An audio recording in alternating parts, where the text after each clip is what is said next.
And Hayley, we're now live. Good day to everybody, wherever you are. It's my pleasure to extend a welcome to everyone in the audience and our speakers. I'm Hayley MacGregor. I'm co-lead of the Social Science and Humanitarian Action Platform, and I'm a professor of medical anthropology and global health at the Institute of Development Studies.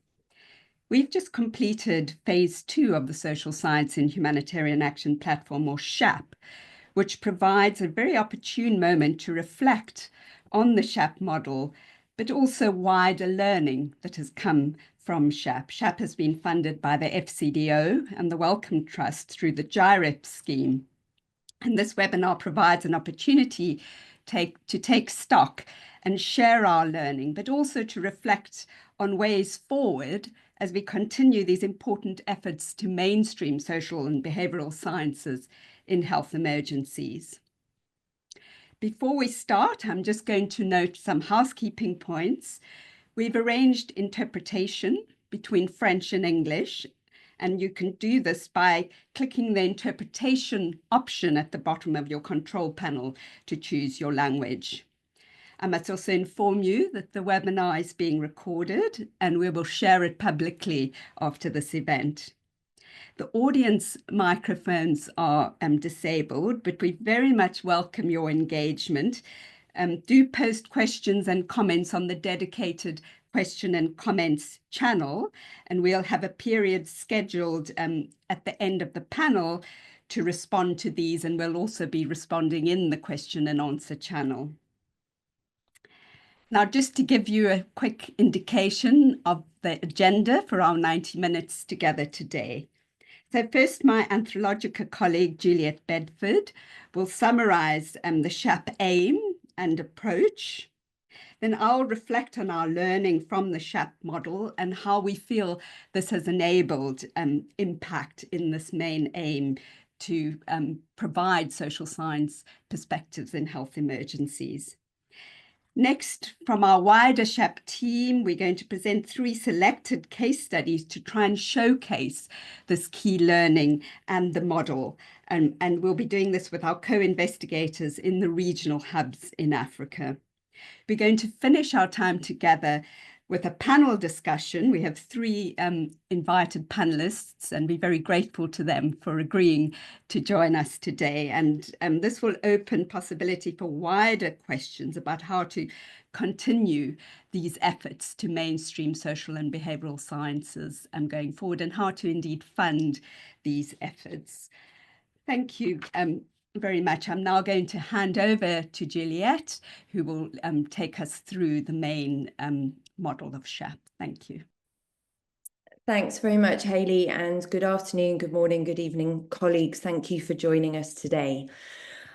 We just wanted to give you a quick overview of SHAP in terms of our core working, but also how far we've come since we initially set up the platform in 2016.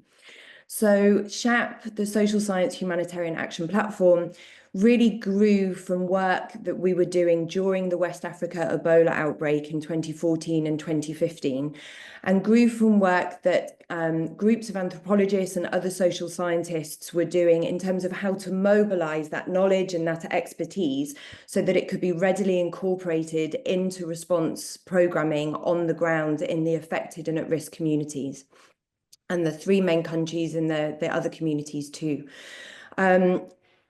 As you can see here, the problem that we were initially faced with has, if anything, got more complex over the course of the last few years since SHAP was started.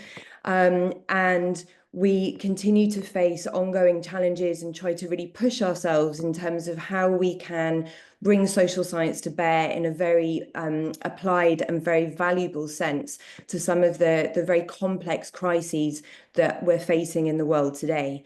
That does include disease outbreaks and public health emergency response, but also different types of humanitarian crisis as well. And what we hope from the case studies or the examples that we can share with you during this webinar is really to show some of the diverse areas in which we've been engaged engaging with SHAP, but also the different ways of working in these different contexts and with different response partners too. So SHAP now has 9 core partners around the world. We have 3 core partners based in the UK, but then in the last phase of SHAP, since 2022, we've really worked hard at setting up regional hubs with colleagues who I'm very pleased can join us on the call today. So we have a regional SHAP hub in West Africa and also one in Central and East Africa. And you'll be hearing from those colleagues later in terms of the work that they've been engaging with. But SHAP, we've really tried to build in terms of it being a collaborative and very collegiate platform. So although these are the 9 key partners or the core partners to the platform, we work very much with other regional partners, with other institutions, with other individuals around the globe as we tackled some of the challenges that we face. And we do that through 5 main work streams. Again, all of these are very interrelated. I hope that each of them will be alluded to during the webinar today, but we've tried to build the work streams so that they're mutually reinforcing and that we learn across the work streams as well. Some of that is in terms of the evidence on demand and the briefings that we're able to produce, often on very rapidly on short turnarounds, particularly during acute onset emergencies and the initial phases of outbreaks. But then also looking at really capacity strengthening and building a very collegiate way of working with social scientists around the world. And that leads on from some of our work with the SHAP Fellowship and the SHAP Forum, which you'll hear about more too. So just to give you a very brief overline of the timeline of SHAP, as I said, it really built on work that we were doing in the West Africa Ebola outbreak through the Ebola Response Anthropology platform, which was based from the colleagues now part of SHAP from IDS and from the London School of Hygiene and Tropical Medicine and others, but also myself and other colleagues who were deployed in the field with various agencies. So 2016 was really building on that work as the initial foundation of SHAP. You can see running along the top many of the events that we've been engaged in over the last few years. Obviously, COVID-19 changed the way that we were working, but since then we've been engaged in multiple crises at the same time, which, as for many colleagues on the call, has also been challenging. And across the bottom of this timeline, you'll see the various different phases of SHAP, from its initial inception in 2016 to the multiple rounds of funding that we've had most recently from the Welcome and FCDO, but then also in terms of our activities, so the launch of the regional hubs, the launch of the fellowships in multiple languages as well, and the provision of support most recently that we've been given around rolling out rapid qualitative assessments with UNICEF and the collective service, which again we'll touch on later. So just to give you a glance of SHAP during that time frame, we have published over 336 briefs. There are still many in the pipeline, so that number is increasing on a near weekly basis. We're very proud to have set up our 2 regional hubs, and now also to have had 74 fellows who have gone through our fellowship programme and have really helped to strengthen the SHAP network globally. I will pause there and pass back to Hayley, who's going to talk a little bit about some of our key learning before we pass on to other colleagues for the snapshots of some of our recent work. Many thanks, Hayley. Thank you, Juliet. I'm going to summarize the key learning that has come from this model that Juliet has outlined. And I'm going to do so with reference to 4 domains of learning that relate to the work streams that Juliet just highlighted. First of all, I'm going to speak about our web-based platform that I'm hoping many of you have accessed, and how that online platform and the resources we post on it facilitates our impact through mainstreaming social science perspectives and giving access widely to our outputs.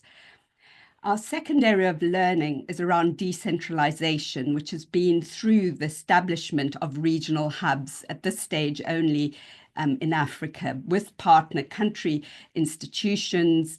This aims particularly to bring learning to a really important area around building equitable partnership in global health. And this has enabled us to really bring expertise from locally based social scientists to inform the evidence we provide in health emergencies. The third domain I'm going to talk about briefly is the way in which we've really worked to build networks of experts that can further assist this aim of localizing the agenda around health emergency and response. And we've also tried to strengthen a community of practice through a SHAP forum. Finally, cross-cutting all of our work is a commitment to capacity strengthening capacity to bring social science expertise to particular health policy and practice questions in health emergencies. And this we've done through the work stream on the fellowship program, but also through what we've called social science in action workshops that have been run with social scientists and practitioners in different regions and in different languages, French, Arabic, and English. So first of all, just to speak briefly to the web-based platform, according to our work streams, we produce evidence briefs, and these are really aimed at bringing social science perspectives to policymakers and agencies, operational responders, and these then get posted on our website. We also run roundtables as part of our evidence on demand work stream, and those roundtable reports then also supplement briefs and enable us also through our involvement in key fora, through humanitarian agencies and institutions such as WHO to really synthesize evidence and bring this verbally and in written forms to operational responders. And there we have drawn out two quotes from our monitoring, evaluation and learning strand, which really speak to the value that key individuals and agencies have found in our evidence briefs, our roundtables and our other outputs.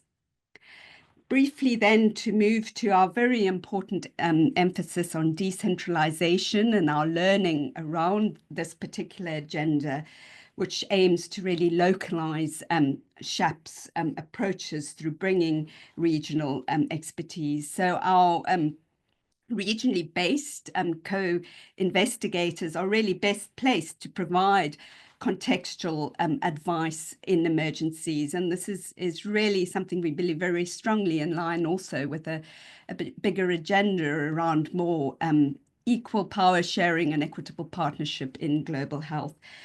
And through our fellowship program, we've really worked at co-producing briefings with our fellows, which enables them to really identify priorities for briefs. And in our last phase of SHAP, we've had a series of briefs where we've supported fellows to produce these. And finally, our partnerships and exchange has really also brought mutual learning through this decentralization agenda. Next, all of this is linked into building these networks of experts to strengthen a community of practice. And this has been done through the regional hubs, but also the fellowship program, which is, we've also run a round of that within our regional hubs. And SHAP fellows have expressed the value they found in the online fellowship teaching and learning, but also in the wider SHAP forum, which has built an online community of practice, not only for fellows, but also the wider network of SHAP experts that we draw upon to produce our briefs and inform others in our roundtable events. And those are really two quotes from our wider networks, including those who were involved in the Ebola advisory work and also more widely the exchange work that we've done between the co-investigators in the regional hubs, which has enabled them also to share key learning between regions. And finally, just to return again to that really important strand of work around capacity strengthening in order to really reach our aim to bring social science evidence into health emergencies. We realized that we needed to strengthen capacity of social scientists to apply their knowledge and research and expertise in a way that is digestible and helpful to health policymakers. And similarly, we also want to strengthen the capacity of people working in agencies and working in health policy to really know how to interpret and use social science evidence. Thus, our fellowships have brought together in the same fellowship programs both practitioners and academics in order to share learning and strengthen that network. At the same time, we also have a work stream that's in a more bespoke way, providing operational partners with input related to particular requests from their organizations. For example, in the two quote boxes there in green, we have a quote from a social science in action workshop that we ran for Help Age and Oxfam around bringing social science perspectives, particularly around programming for the elderly.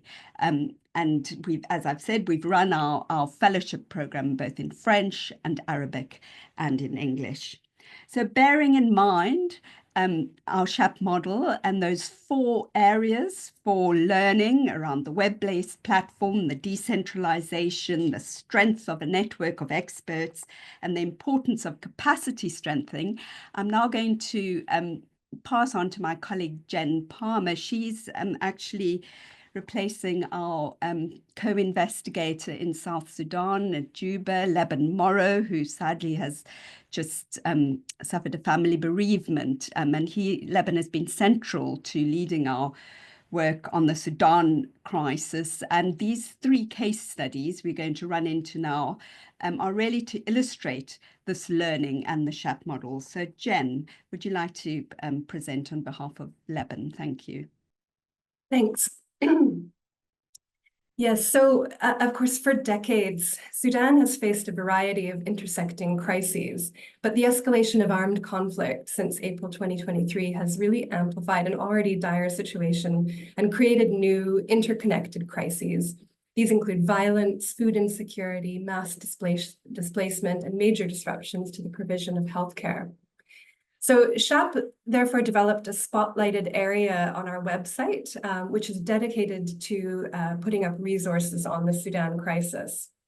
Like all our spotlights, some of these resources have been produced by SHAP, while others have been written by authors from other institutions, which we're helping to draw attention to because they offer either unique social science insights or are important policy documents or practitioner reports.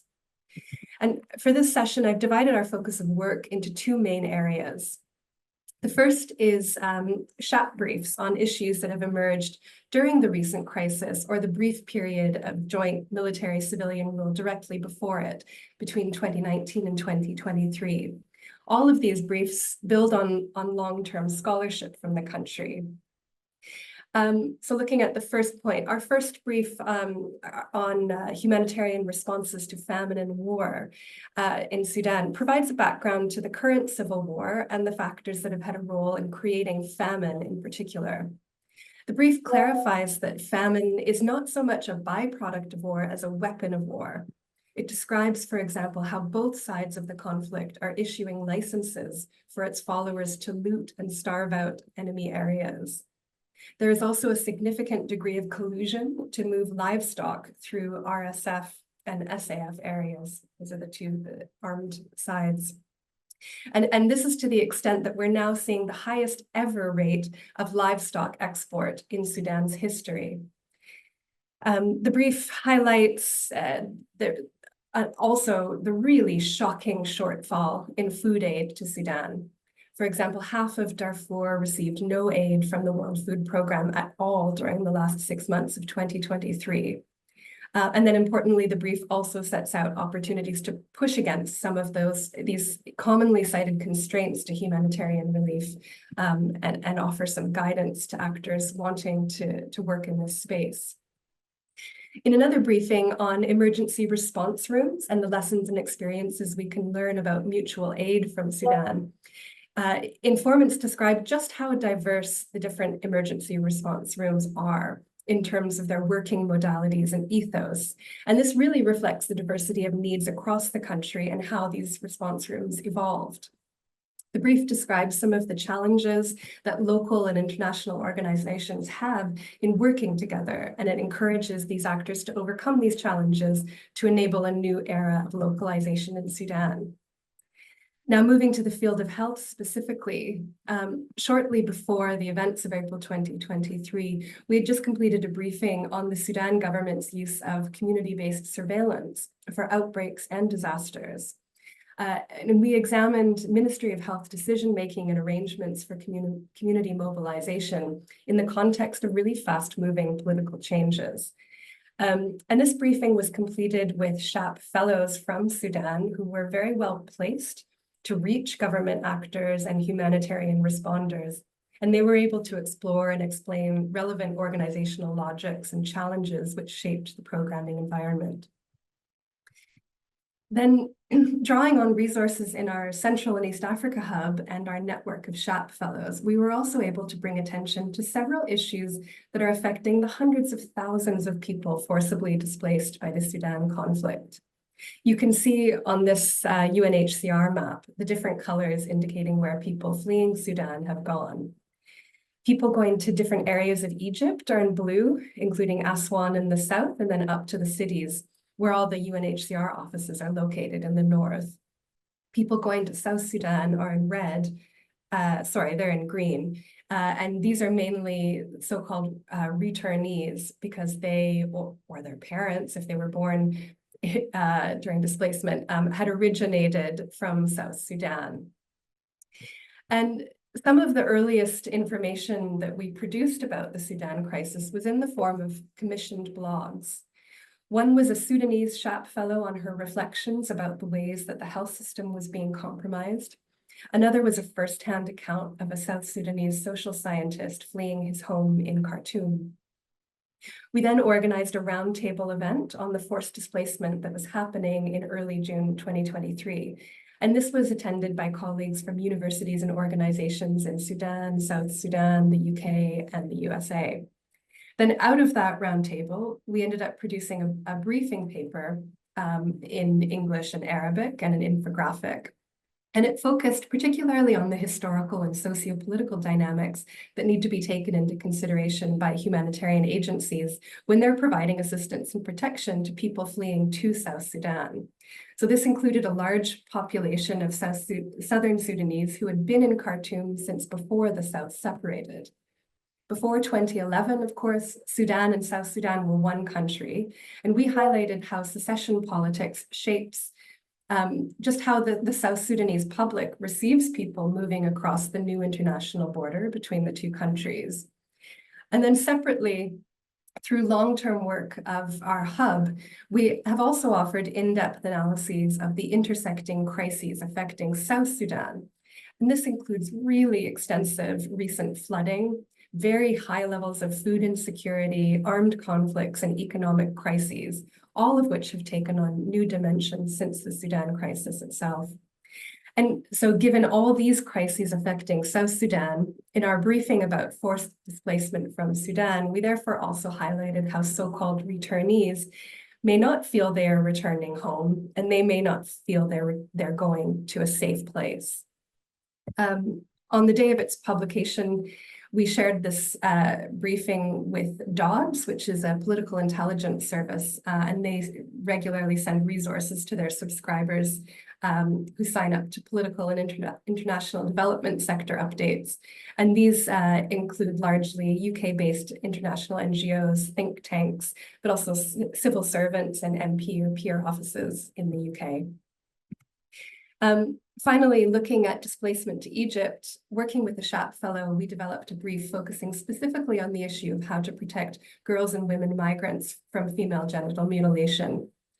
In it, we drew attention to both the discrimination and the really serious risks associated with informal or illegal migration that Sudanese people already face in Egypt, alongside a tendency for anti-FGM programs to blame quote-unquote culture. And we did this to demonstrate a need for authentic community engagement. We outlined anti-FGM work that had previously been undertaken in Sudan for several decades, supported by the UK government. And it included reforms during the recent period of joint military-civilian rule that saw progress on many women's rights issues in Sudan. And we called for anti-FGM programs in Egypt to build on this work, as well as to collaborate with some of the new social support structures that Sudanese civil society groups are developing in displacement. So like the emergency response rooms in Sudan. In Egypt, we're seeing groups developing community schools and nurseries to serve migrants. I'll hand over now to the next case study.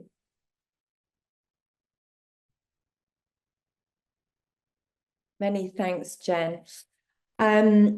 Just a quick reminder for colleagues, please, if you have any questions, do use the Q&A box, the specific Q&A box, rather than the chat, if possible, and we will do our best to address those either during the panel discussion or by typing responses to you. So please do communicate with us that way during the whole of the webinar today. Thank you. I'm just going to speak for a few minutes to give an overview of some of the recent work we've been doing since 2018 in terms of the Ebola response in DRC, in Democratic Republic of Congo. If we could go to the next slide, please, Tom. So, as I mentioned at the beginning, SHAP initially grew from the work that we've been doing in West Africa during the Ebola epidemic in Liberia, Sierra Leone and Guinea. And we were able to really draw very heavily on that experience when it came to the various outbreaks of Ebola in DRC, initially in Equateur province and then in North Kivu between 2018 and 2020. The first thing that we did was to actually convene an expert advisory group of colleagues who had very long research connections with the area, very knowledgeable expertise in terms of working with the affected and the at-risk communities, and also a very thorough understanding of the socio-political and wider contextual landscape of the areas where the transmission was active. And this was very important because we were also working with colleagues who knew how to address an Ebola outbreak on the ground, but didn't necessarily have that contextual knowledge about working in a very challenging area like North Kivu, for example. So what we were able to do with the expert advisory group was really to bring to bear some of that very long-standing knowledge based on very rigorous research, sometimes over decades, to be able to give very clear direction and guidance and suggestions in terms of how to run those operations in DRC as smoothly as possible.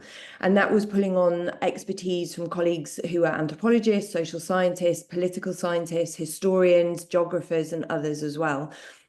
Working as a virtual expert advisory group. So these were colleagues actually located all over the world, including in DRC and the region more broadly, but beyond that too. Through the course of that outbreak, we published 27 briefs. Some of those, as the examples that I've put on this slide, were our key consideration briefs, which I hope that many of you are familiar with as a format that SHAP is now very well known for. And this is really looking at bringing to bear some of the key considerations that are of great significance as you're looking at these outbreaks and over time. But we also produced other types of briefing notes during that outbreak as well, including some analyses around social media and social listening work, which was some of the earliest work that had been done, looking at pulling that together from WhatsApp groups and other types of social media platforms within North Kivu.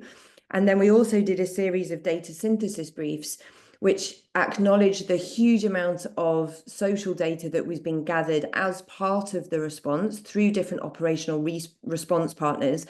But we aimed to try and synthesize that together so that we could distill down some of the key learning of this huge body of emerging evidence that was being collected with the response. And that was a very collaborative effort, working with colleagues from UNICEF, IFRC, WHO, the Ministry of Health, IOA, and others.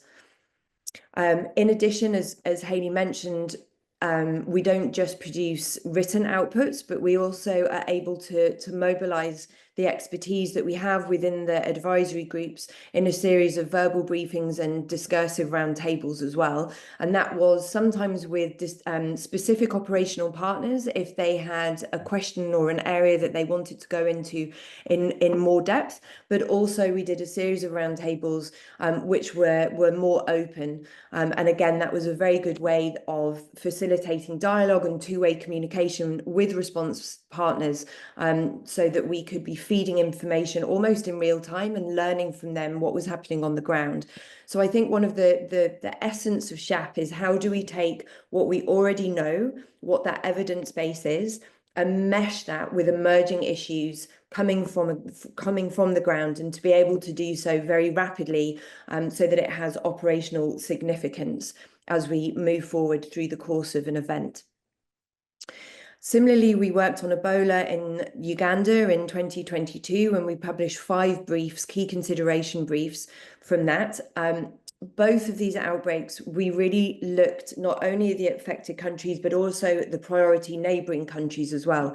So we produced a really nice portfolio of briefs that looked at some of the cross-border dynamics between the affected countries and the high priority neighbouring countries too.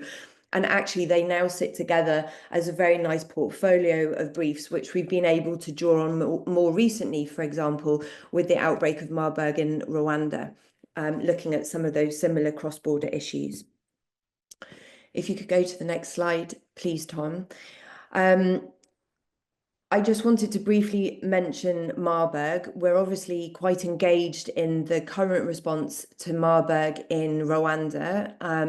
We have produced 1 key consideration brief already, which is looking at the context of Rwanda. And again, this is building on some of the work that we've done previously with some of the expert advisory groups that we've been working on. This brief was published by Humaine, for example, drawing on his expertise of Rwanda and that cross-border dynamic work as well. We also have another brief in the pipeline, which is around the introduction of experimental vaccines into health emergencies. That is focused in part as a case study, if you like, on Marburg and Rwanda now, but also draws on other more recent experiences too, including Mpox, COVID, Ebola, obviously, and others. So that's a brief that is in development, but we hope will be published in the next couple of weeks. And in addition, we've also recently been working on a series of question banks. We are in the final stages of editing the one for Marburg, or for viral hemorrhagic fevers. And again, this is a piece of work that we're doing quite collaboratively with the collective service, and it will be published on both the collective service and the SHAP websites, and in multiple languages as well. There's now a suite of question banks that we have developed, one for cholera, one for Mpox, and this will be the 3rd for Marburg and viral hemorrhagic fevers too. So if those are of use to you, please do refer to them. And as always with any of our products, we're always very keen to have feedback and to hear from you, and to look at ways that we can work with you during outbreaks and other events to make sure that the products that we are developing are fit for purpose for colleagues who are in the field. And if you have ideas about key consideration briefs or others, please do refer those back to us. Thank you. I shall pass on to the next speaker. Thank you, Juliet. Now turning to our final case study that is illustrating the SHAP model and also the learning.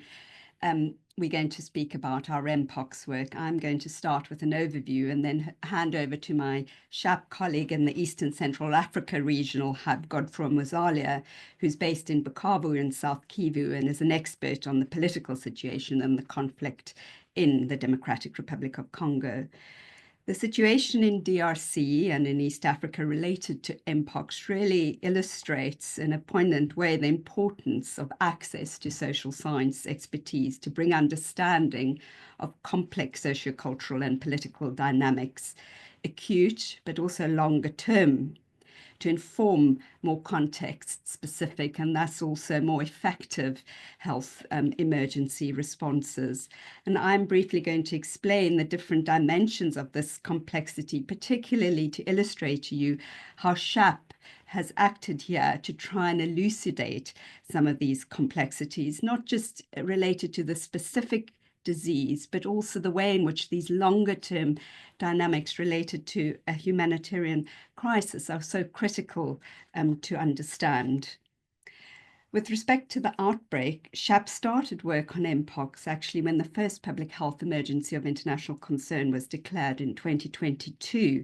And our insights were strengthened by a research project with Professor Ayodele Jegede, who's also one of our SHAP co-Is in Nigeria, on the Mpox situation in urban areas in Nigeria. We also worked with one of our SHAP fellows at the University of Lagos, Michael Kanuji, to include a focus on the experiences of gay, bisexual, and other men who have sex with men, and also understandings of the disease in one-stop shops, centers for HIV care for key populations. And this has just been published as a journal article and is really important alongside our SHAP briefs to inform some of the complex social elements of the current response in DRC and more widely in East Africa.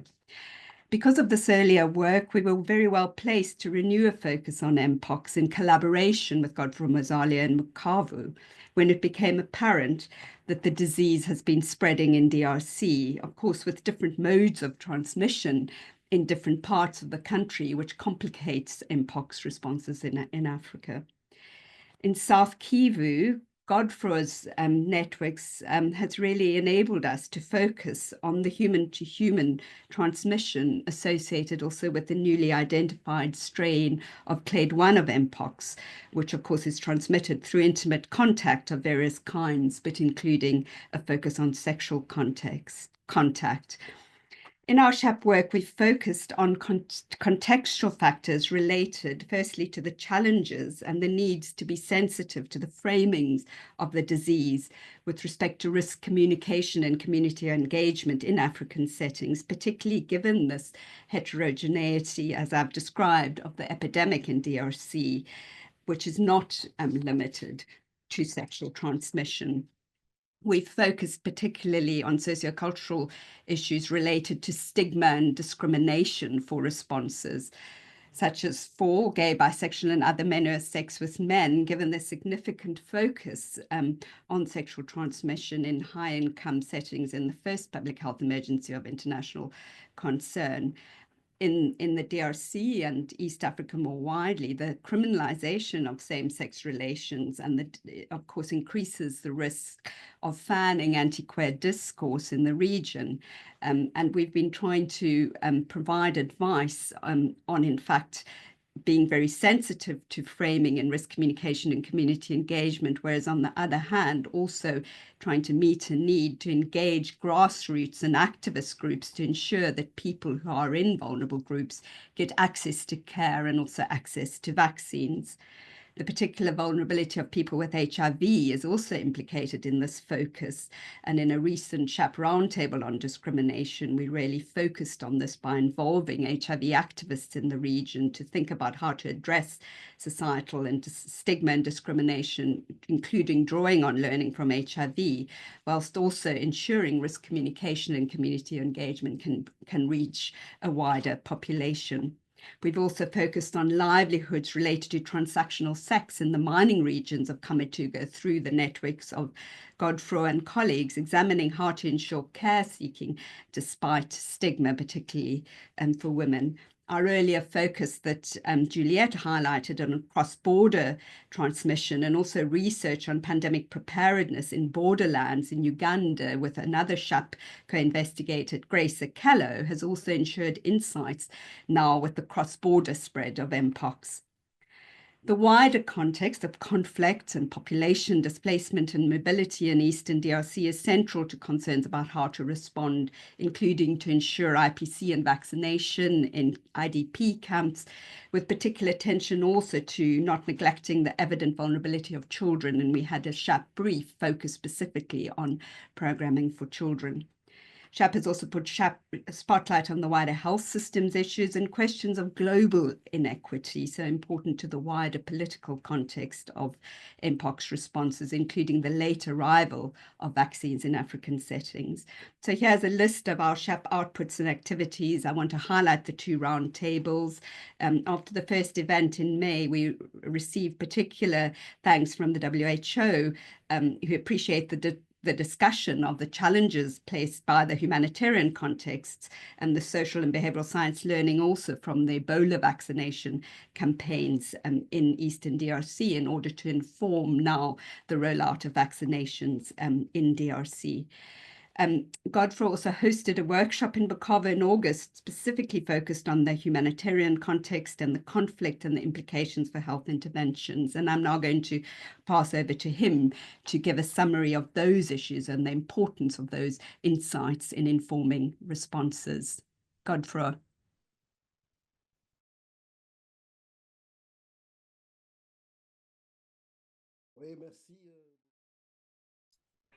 Thank you for giving me the floor. Thank you. This was a wonderful introduction. As my colleague said, the context in the DRC is very complicated, and I'd like to focus in my presentation on our humanitarian action. Because in the DRC we have multiple crises, and this will allow you to understand the challenges we have while trying to respond to the Mpox epidemic. I'd like to focus on 2 aspects. I won't be too long. I'd like to talk about the system of multiple crises in South Kivu, and I will also talk about the challenges that we have by providing you with a few examples. So for examples of crises in South Kivu, all regions that are affected by Mpox are affected with conflict. We have regions that were already mentioned by my colleagues. These are sites where we have mining areas. There are also forest resources, and we have conflicts which lead to a displacement of population. It also increases contamination. We also have a conflict around our borders in the Vira territory, which is bordering Burundi. There we see that there's a lot of cross-border mobility between Burundi military persons. This is a high-risk area, and it also contributes to the Mpox pandemic. And because we have foreign armed forces going from area to area without really thinking of dangers when it comes to Mpox contamination, the most difficult issue we need to tackle in this multiple crisis situation is the Wazalendo phenomenon. For those of you who know, we have an open conflict with Rwanda in the DRC. There is a resistance with the M23 operating in South Kivu, and this has an impact for Mpox, but also for other diseases. So it has a ramification for contamination. There's a lot of mobility exchange with all these groups taking action in these areas. There's violence, and it also contributes to making this disease last. we don't have clear figures because it is difficult to have an overview of military action. We don't really understand the intricacies of their action. And therefore, it's difficult for the health sector to detect. There's, as I said, a lot of mobility, a lot of exchange between groups. So in this background, it's very difficult to have humanitarian action. We see that it's very difficult to understand how we can have access to these humanitarian areas. I don't want to be too long, so what I want to say is that in order to solve this issue, the first challenge is to access these areas. Outside cities like Bukavu and Vira, all affected areas are in forests, and all roads are almost inaccessible. So it's very difficult to access these areas. Populations there are really landlocked, and there is a huge lack of information when it comes to information on the disease, on prevention measures, and also we have difficulty to promote vaccination. So we have major challenges, and we need to improve synergies. We need to improve inclusion to raise awareness, to make sure that people have more information on the disease, on its transmission. And also we need to raise awareness among sex workers in all affected areas. We also need to focus on the measures for prevention, and of course as well, how we can focus on vaccination. Because we had Ebola, COVID in these areas, and there is reluctancy to vaccination. This is a fact. It's something that is widespread because there are prejudices, because there is disinformation, and mainly people talk about the problems of vaccines. There is a myth when it comes to infertility. And we see that many important players in these communities, they spread these lies. So we need to focus on these three challenges. I worked on all this to try and improve the situation, and to try and reap the benefits of existing health institutions. Even though our health sector is not perfect, we have a health sector, but the problem is that the situation worsens in rural areas. But the biggest challenge when it comes to this, in my view, is MONUSCO.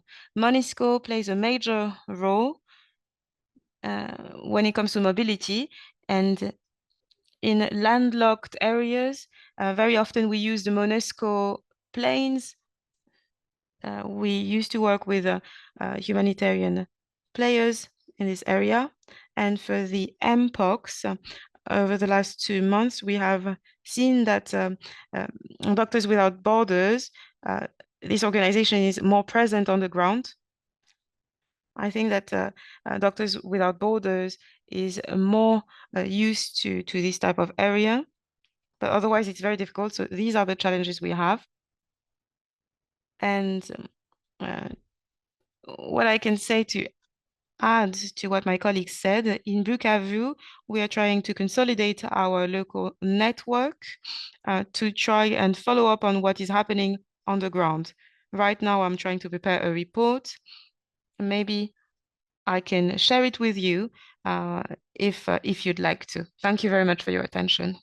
Thank you, Godefroid. As always, it's so sobering but so helpful to hear your perspective. So I'm going to briefly summarize our learning before I hand over to Melissa Parker and our final panel. So some of the cross-cutting points briefly. I hope you've really heard the value of our model in enabling us to have impact around social science in humanitarian emergencies and health emergencies. I hope you've heard the value of the SHAP approach through mainstreaming social science.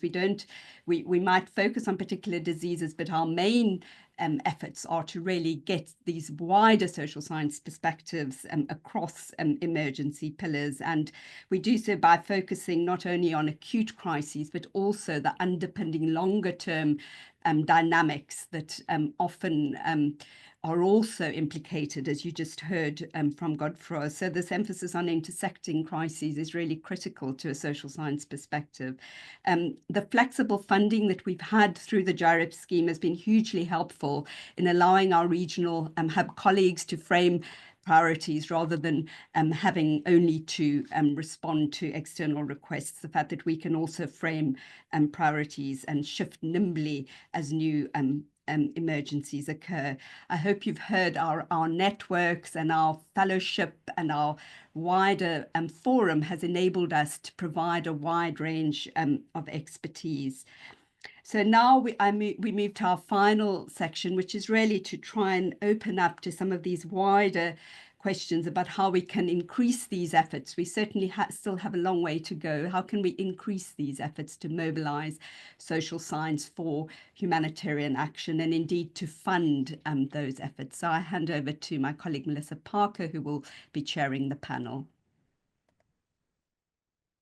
Thank you so much, Hayley. If I may encourage our panelists to turn on their cameras if they can, that would be great. It's a huge pleasure for me to welcome our three panelists to help us discuss and reflect on the different ways in which social scientists have contributed to public health and other emergencies. We have, as you can see, we have Jeremy Farrar, who is a former director of the Wellcome Trust and chief scientist at the WHO.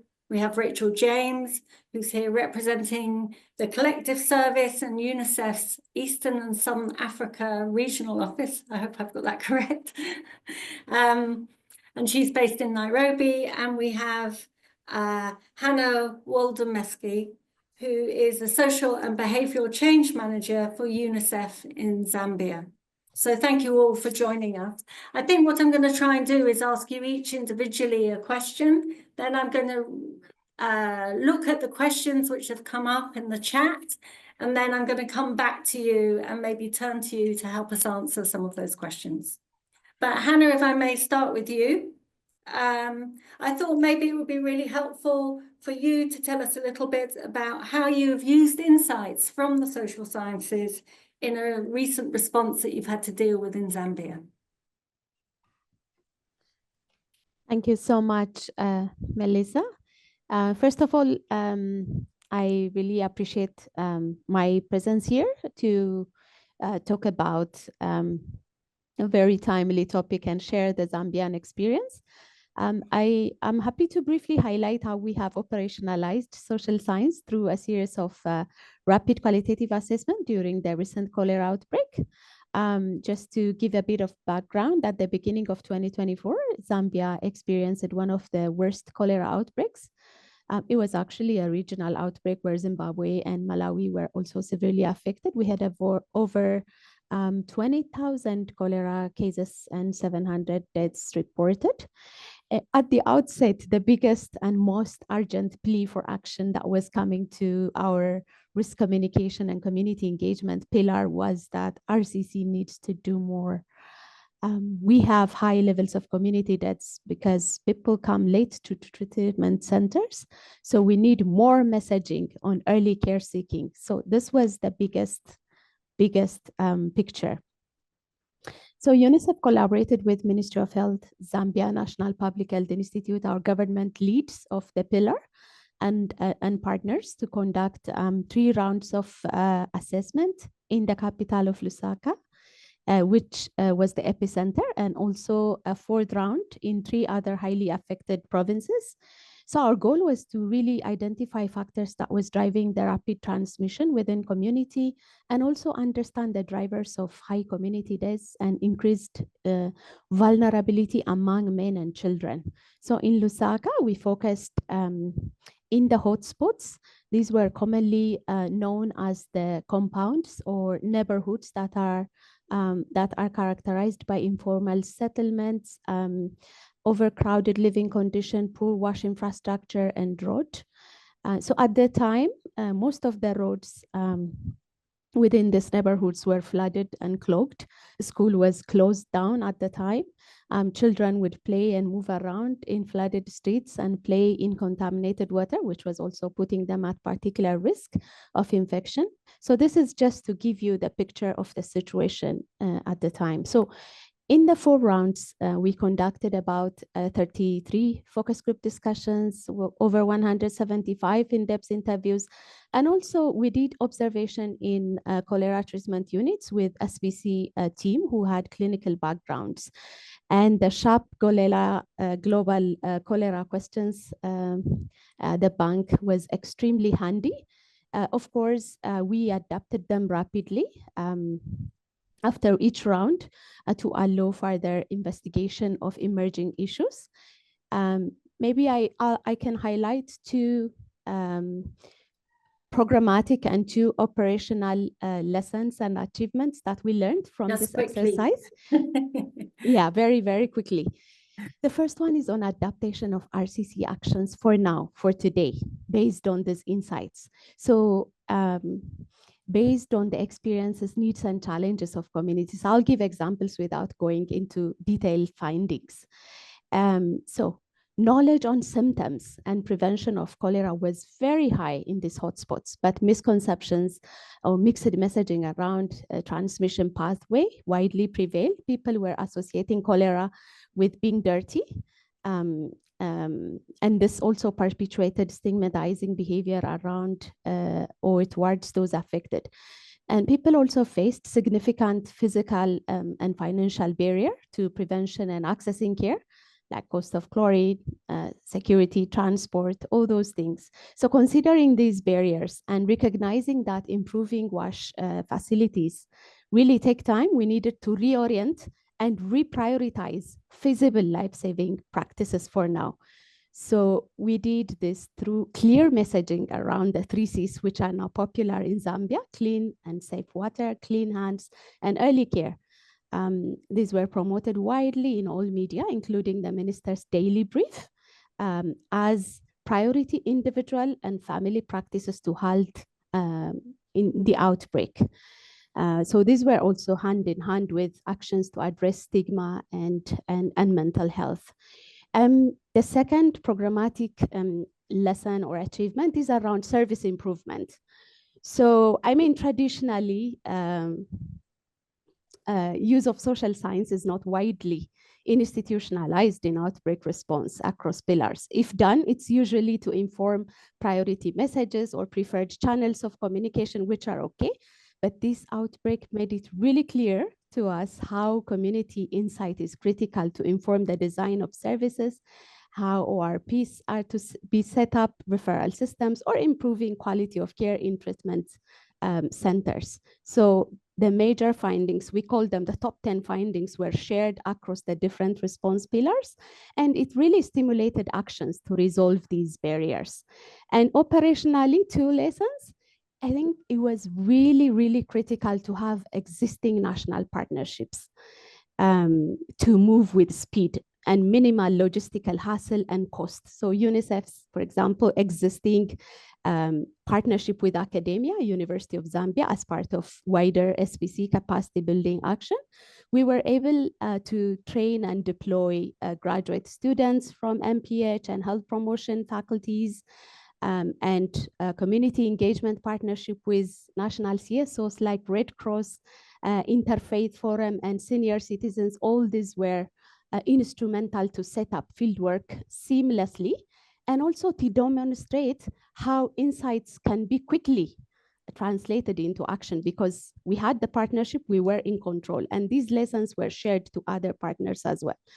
And finally, which is also related with what Juliet was earlier presenting, a stronger technical team lead with diverse approaches was critical. We had multi-sectoral team deployed from national level, partners, government, but also through the coordination of the RCC collective service, we fostered technical collaboration with deployments from IFRC, SHAP, UK-SH, US CDC, which brought huge pool of expertise and quality through training, supervision, mentorship, data analysis, and presentation, which really elevated what we did to the highest quality.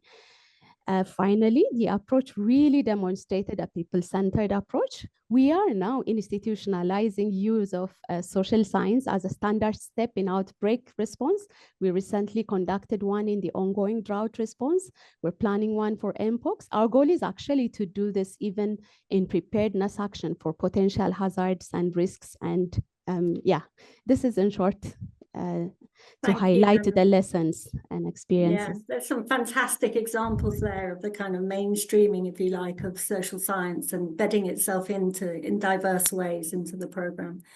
So I'm going to turn to Rachel, who's working more at a regional level. Rachel, is Zambia the outlier or sitting wearing a regional hat?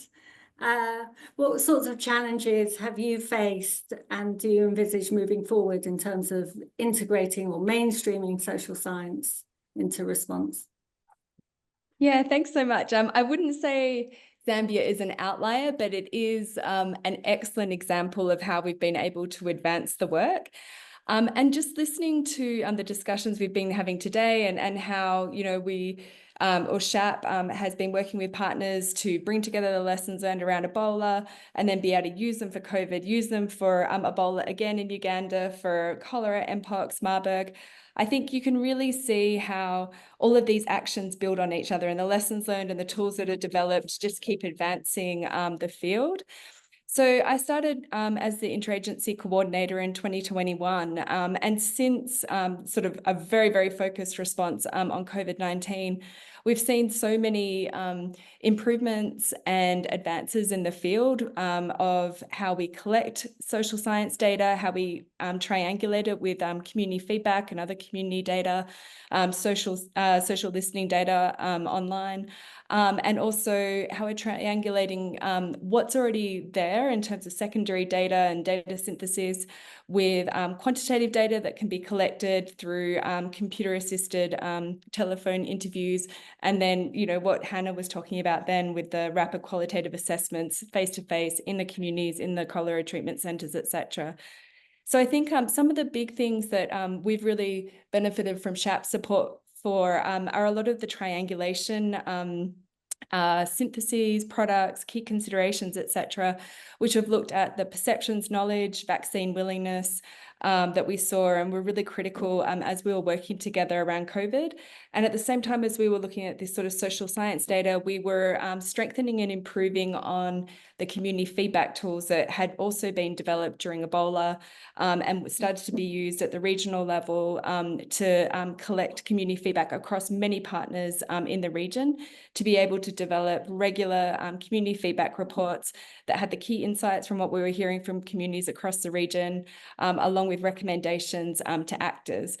And I think one really important thing to pull out, and Hannah's already talked about this as well, is it's so critical to have this really strong collaboration amongst partners to collect this kind of data, to be able to analyze it across different organizations, make recommendations, and then develop interagency guidances or tools, etc. So, you know, during the COVID-19 response in the region, we had a lot of funding available. We were able to put a lot of the lessons learned that we had from Ebola into place.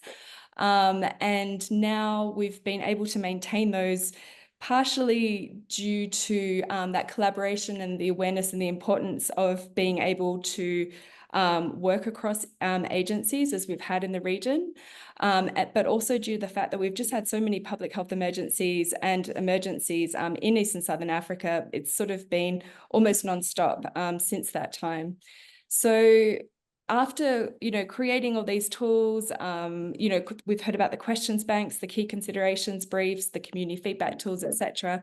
We've really been able to adapt these. So now when we have an emergency in the region, our first go-to is to find out, what do we already know as partners, what's available, what else do we need to know, what's already out there, etc. We need to think about, how can we best help partners to respond? And so one of the really useful briefs that SHAP worked with us to develop was the guidance on community engagement for cholera responses. And that was developed, it was shared not just with RCCE partners, but with partners across the response. And we had really good feedback from our WASH colleagues and our health colleagues about how it really helped them to consider the community and the different aspects around that. We've been able to develop and expand community feedback dashboards that don't just collect feedback from the communities, but also include social science findings as well. And I think it's just to note that SHAP's been one of the really critical partners that we've had, and it is one of the first partners we call when we do have one of these outbreaks, or particularly a new outbreak like Mpox, to think about what operational considerations are already known. And, when we had Mpox, when we had this Marburg outbreak in Rwanda, we were able to really quickly revise what was already available, what briefs had been developed under Ebola, and build from there. I think some of the big advances since COVID, or one really big one, is that now we are able to do data collection in the community, as Hanna was mentioning, and we've been able to strengthen this capacity and recognition of the ability to be able to collect data really, really quickly with the communities, analyze it together with multiple partners, and then share it with response partners for more agile and community-centered responses. And this has been lauded as one of the most important pieces for effective community-centered responses. And we're looking forward to continuing work to build the capacity of partners in the region and beyond to work together to be able to collect and use this kind of social science data. Thank you so much. And I'm now going to turn to Jeremy, who, of course, Jeremy, I mean, it's more than 10 years since the Ebola outbreak in West Africa. And then, only too well, not just listening to Hanna and Rachel, but from all your observations, that anthropologists and social scientists have become much more involved and engaged and embedded in epidemic preparedness and response and other health emergencies. But looking to the future, where do you think they should go from there? So thanks very much, and it's been a pleasure to listen to the presentations. I should just sort of acknowledge not a conflict of interest, but sort of I think I was with some on the call here sort of at the semi-birth of CHAPS many years ago, 10 or 11 years ago, and it is extraordinary, as you've heard from Hanna and Rachel, where it's come now. But as CHAPS moves from being into its spotty teenage years, thinking of the future, I think, is the critical phase. And I think good organizations think ahead and anticipate what's coming, and look and change and have the confidence to reform before reform is forced upon them. Always change when you're at your strongest, not when you're reacting to external pressures.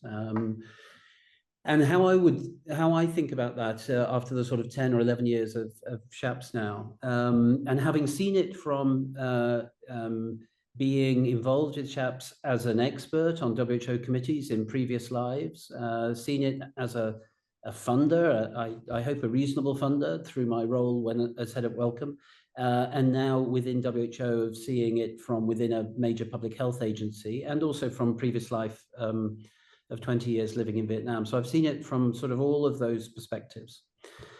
And I think my view would be, firstly, CHAPS was ahead of its time. And that was great in 2013-14. Nobody else, I think, was really thinking at the boundaries, the edges, the interfaces between disciplines, and bringing the very strength of social sciences to bear on those complex interfaces. So it was ahead of its time. But 2014 and then 2024 are very different eras, and you need to remain ahead of its time rather than resting on your laurels. And I think you've heard some of that from Hanna and Rachel. The second is, I think, genuinely so, and I think this is often lost in global organizations. It is very clear, and Hanna made this point, that SHAPS and all its members, people within it, genuinely, and in every conversation I've had, have always put people and communities at the heart of everything that's done. And I think Joanne Liu taught me that many, many years ago. And I think if you never move away from that, you won't go far wrong. And many of your global organizations, I'm not naming any, sometimes lose sight of that. And I think it's critical to remain that at the start. What does social sciences bring? It brings many things, but one of the things I think it really brings is the ability and confidence to work at interfaces and boundaries. Many scientists, and I use that in the broadest possible sense, struggle at interfaces. And I think one of the great strengths of anthropology, social sciences, and people within those areas is your confidence and ability to work across those interfaces, trusting skills that you don't have, and being willing to create spaces, including safe spaces, that allow those conversations to go on. And that's a confidence thing. I think confident people and confident organizations are willing to work at interfaces better than those that perhaps nervous of working. The other is the center of gravity. And again, sorry to Hanna, I keep coming back to you, but where is the center of gravity? And I think, again, that is critical. And not in SHAPS, but in other agencies thinking forward for the future in our geopolitical world, the center of gravity has to be where the issues are. And that means the intellectual, the emotional, the thinking. And I think ahead of its time, SHAPS put that at the very start. And practicalities, there's a lot of intellectual thinking, there's a lot of academic work that goes behind the scenes. That is absolutely crucial. And obviously now in my role as chief scientist, that's what I hope I stand for. But it's also making that practical. What does it actually mean at 9:30 on a Tuesday evening, on the eve of New Year or whatever it is? How do you turn that intellectual bedrock into something that matters to somebody that's now dealing with a drought or a cholera outbreak or whatever it is? And I think, again, I give huge credit to SHAPS for keeping people and communities at the heart and keeping practical advice central to everything. And the briefings that have come out have become legendary.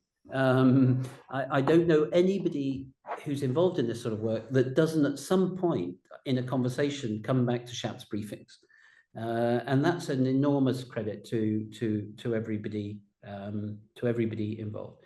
And the last thing I'll say is I think we have to move away from the sense that these are discrete episodes which are happening in isolation of bigger trends that are happening, which are actually the cause of what is happening. And that these events, from Hanna, drought, cholera, Ebola, Marburg, Mpox, we can name them all, going back 25, 30 years, are telling us something very profound of what's happening in the world.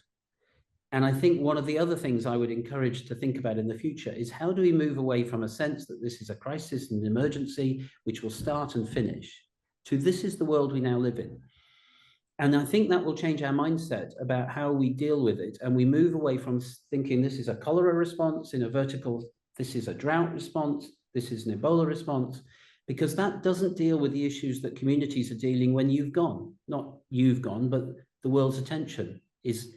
And I think in most of my conversations, from the Ebola outbreak through H5N1 in Vietnam, through SARS, etc., and of course COVID, it's people see crises in a different way.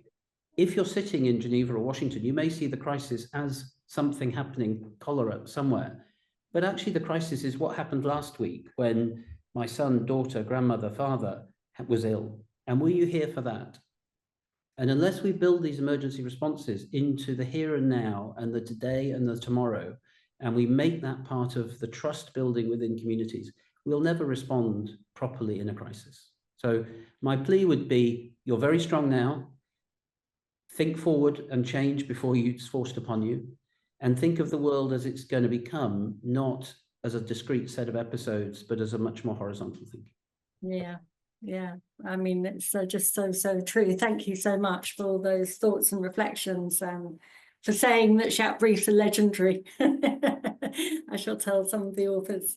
I mean, I suppose picking up on your point about the sort of intersecting nature of crises, that many of these are not episodic. I mean, you've all mentioned it in one way or another, I suppose what we're looking for is, how do we further enhance our understanding of the poly crisis in such a way that we can kind of develop poly solutions to poly crises? And that leads to a question of what sorts of institutional changes need to occur to enable that to happen. And are there circumstances, for example, in which, because of the siloed nature in which so many people professionally work, inadvertently reproduce problems because they're not able to engage with those sorts of multiple intersecting challenges at the same time? I don't expect anyone to answer this, by the way, but I'm just thinking out loud. It's probably a problem for all of us, and that in a way I could see that in some of the questions that are coming in. Well, before I turn to those specific questions, do any of the three of you want to talk about poly solutions to a poly crisis?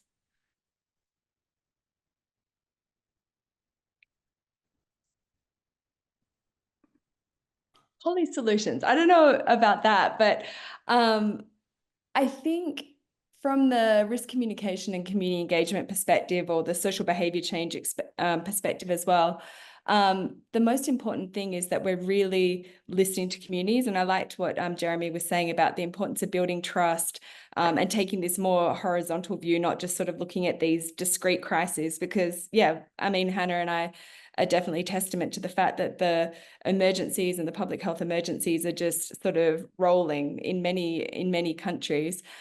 So I think it's just really important to think about how we can continue to build capacity at the local level, the center of gravity, to be able to really be able to respond to these kind of emergencies and to build trust more broadly.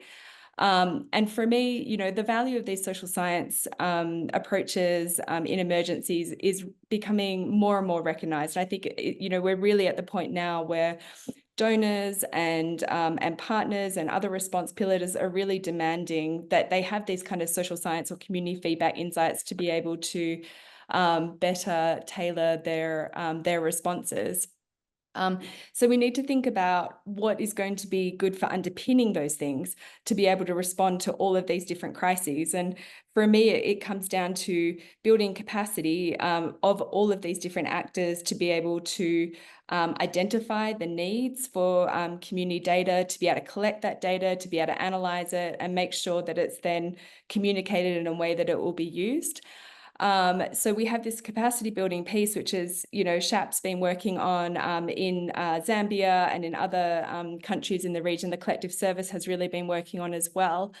And then the other piece I think that's really important is having this collaboration. So making sure that we have and maintain these kind of platforms and mechanisms that support collaboration across different response actors, making sure that we're bringing in the community insights and concerns and questions and perceptions, not just when we have an emergency, but before the emergency, as part of preparedness or early action, so that we're really making sure that we're responding in a way that's most suitable, most community-centered, and most effective. And I think in East and Southern Africa at the regional level, we've had a community feedback sub-working group, and we've had the RCCE technical working group, which have been in place since 2020. And these are opportunities for different partners and social scientists to come together to better understand what the community contexts are, for a range of different emergencies that we've seen and we've heard for, and to really co-create solutions. We've heard about the questions banks and the briefs and that sort of thing. But what I think is really exciting is the way that we've had these platforms and mechanisms in East and Southern Africa, and we have them in all the different countries as well. I mean, Hanna was working through the RCCE pillar in Zambia and with the other response pillars as well. But also seeing how we're cross-fertilizing a lot of the key findings around how best to respond to these different emergencies and outbreaks across. So findings from rapid qualitative assessments that took place in Burundi around Mpox, able to be shared through these different platforms, and then they're incorporated in policy briefs and scenario planning and guidance for MPOX that goes well beyond Burundi, at the same time as being really critical in Burundi. And just being able to share those findings in advance, the way that we are responding to all of these emergencies through webinars like this, through different case studies. We've had a lot of support from SHAP in being able to write these sort of things up. And then just engaging in more of these platforms in a very agile and responsive way, you know, from the start of the outbreak or outbreaks, emergencies and beyond.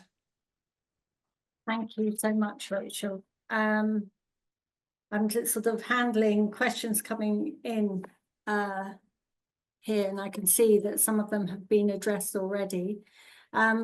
There's one which I can see Juliet's responded to in a very helpful way, but I think we could also use that as a springboard to a bigger discussion, which says, I'm curious as to your audience.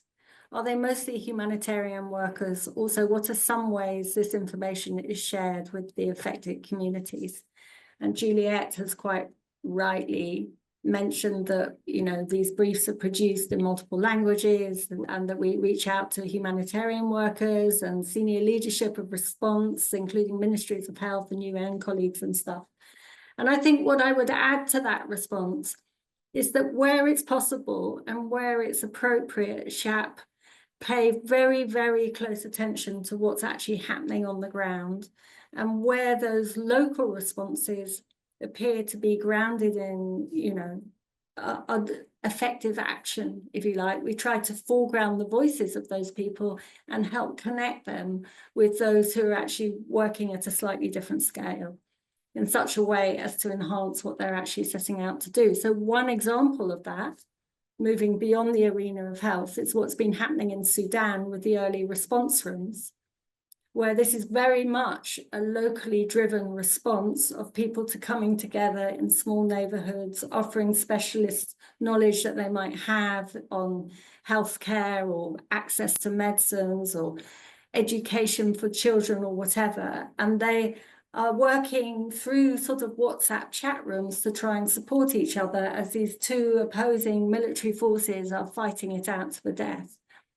And I think the brief that was ultimately produced on the early response rooms is really a way of reaching out, if you like, to humanitarian workers to say there are options here and there are things that can be done to help support what is proving locally to be a very effective way of handling what is a really horrendous, scarcely situation. So, yeah. In that sense, it remains, if you like, SHAP very people-focused, very much trying to look for local solutions to local problems and supporting them. Did see another question, which looked very helpful. Where has it gone? I'm sorry. This is Hayley here, who's picked up on a question in the chat. Thank you, Hayley, about the methodologies that SHAP uses. Hayley, do you want to respond to the question that was raised there? Yes, I thought that was a very good question, and I have responded in writing, but okay. Just to make clear that we don't actually have a mandate to do research through SHAP. We have in some instances done some rapid research, and in fact we've done a lot supporting, as you've heard, development of question banks, and also the rapid qualitative assessments that Rachel and Hanna have talked about, the sort of rapid on the ground appraisal work that informs risk communication and community engagement.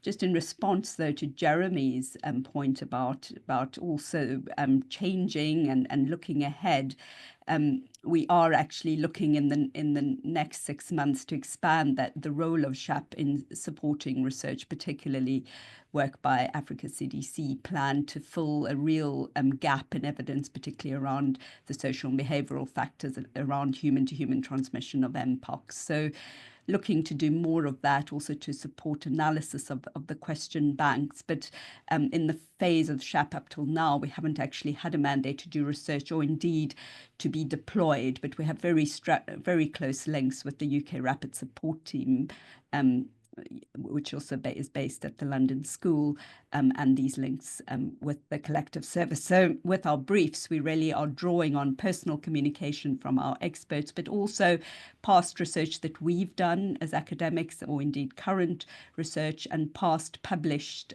work in the space from social scientists. And then related to that, thank you, Hayley. Someone has put a question saying, how can research networks like SHAP strike the balance between rapid demand-driven research and longer-term supply-driven academic inquiry? And I guess that's always a challenge to hit that balance, but I think SHAP will be nothing without the research that underpins it. And I think everyone who in one way or another ends up contributing to SHAP and writing briefs often has long-term research experience in the regions that they actually write about. They're very quick to be able to recognise and appreciate the wider literature that has informed their own research, and they're able to glean from that, you know, the relevant bits of information that might enable and support humanitarian response. So it's a little bit of a juggling act. And we're all sort of moving between different spaces, but somehow or other, it seems to work. I don't know if any of my colleagues want to add to that. Yeah, I'd like to add that. I think in this sort of arena of work, for an organization, frankly, not to be challenging itself by doing research is sort of, in my view, unethical. We all should be challenging ourselves, and research is part of that. And then secondly, for all the challenges we face in the world at the moment, I do think in this broadest context that we are also in the midst of a scientific golden age.